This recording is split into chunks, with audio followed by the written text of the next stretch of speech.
Hi, I'm Susan Criss.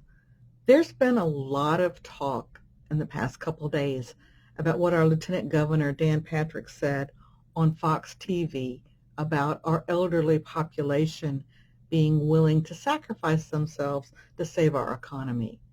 I live on Galveston Island. We were ravaged by Hurricane Ike a number of years ago and have had many other hurricanes. And I can understand why there would be concern about our economy. I've gone through that. I know what it is to worry about whether our businesses are going to come back. But what I have to rely on now, ironically enough, is what I was taught by my grandparents. When I was a little girl, my grandpa Criss used to take me on walks, and we would have these wonderful conversations. During one of them, we were talking about what the word rich means. And this is how he explained it to me. If you have your health, then you're rich. If you don't, then you're not. Health, I learned from him, is more important than money. And that's so important to remember right now as we deal with this crisis. Yes, we're all terrified about the economy, but that's not our primary concern.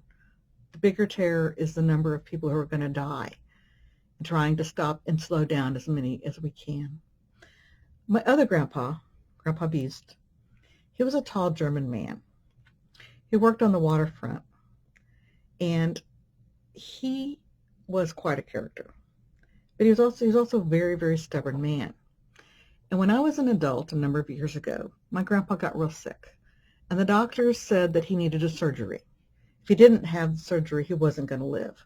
But his odds going into that surgery were still pretty bad.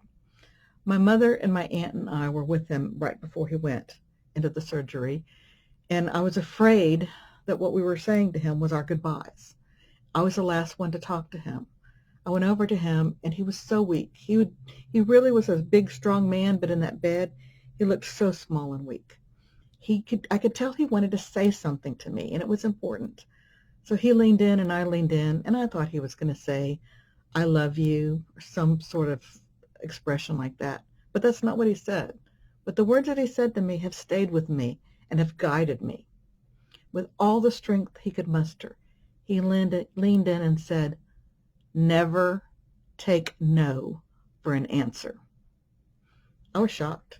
I was completely shocked. Well, my grandpa survived that surgery, and he lived at least another decade.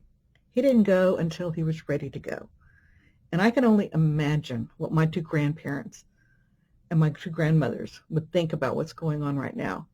They're treasures. I would never sacrifice either one of them for a dime.